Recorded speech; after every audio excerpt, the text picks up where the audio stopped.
The Tiger Rising, Chapter 18. Rob was sweeping the cement walkway in front of the Kentucky Star rooms when Beauchamp pulled up in his red Jeep and honked the horn. "Hey there," he hollered.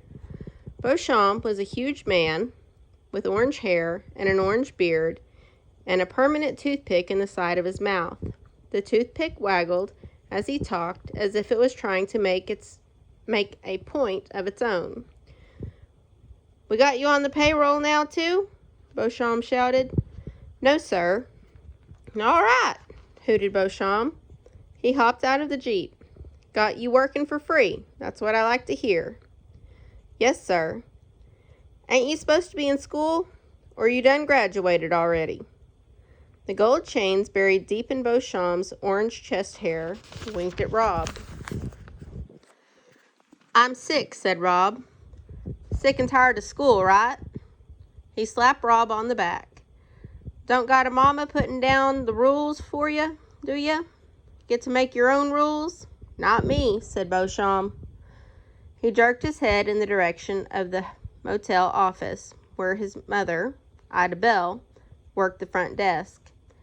He winked at Rob and then looked to the left, then the right.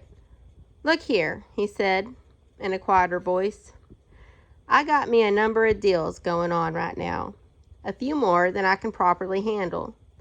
I wonder if a smart boy like you wouldn't be looking for a way to pick up some extra spending money." He didn't wait for Rob to answer. "Let me tell you what I got cooking. You like animals?" Rob nodded.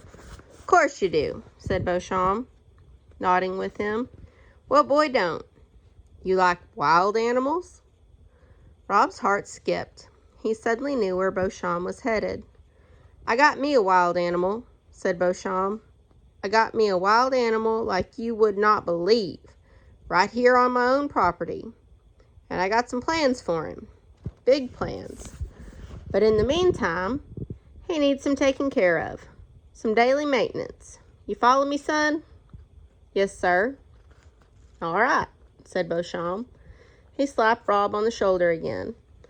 "Why don't you climb on up into this Jeep and let me take you for a ride? Show you what I'm talking about." "I'm supposed to be sweeping," said Rob. He held up the broom. "Says who?" said Beauchamp, suddenly angry. "Your daddy? He ain't the boss. I'm the boss. And if I say let's go, you say all right." "All right," said Rob. He looked over his shoulder, wishing fervently that Willie May or his father would appear to save him from Beauchamp, knowing at the same time that he could not be saved, that he was on his own. "Good," said Beauchamp. "Climb up." Rob climbed into the passenger seat. There was a big brown grocery bag at his feet. "Go on and put that in the back," said Beauchamp as he swung into the driver's seat. The bag was heavy, and it stunk. Rob carefully put it on the floor in the back and then noticed his hands. There was blood on his fingers. "That's just from the meat," said Beauchamp. "It won't hurt you none."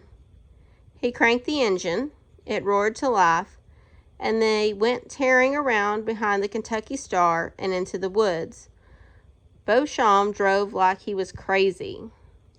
He gunned for trees and then swerved away from them at the last minute, whooping and hollering the whole time. "You ain't going to believe what I got to show you," Beauchamp hollered at him.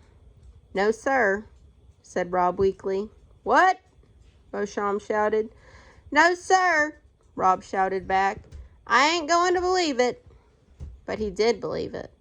He did believe it with all of his heart.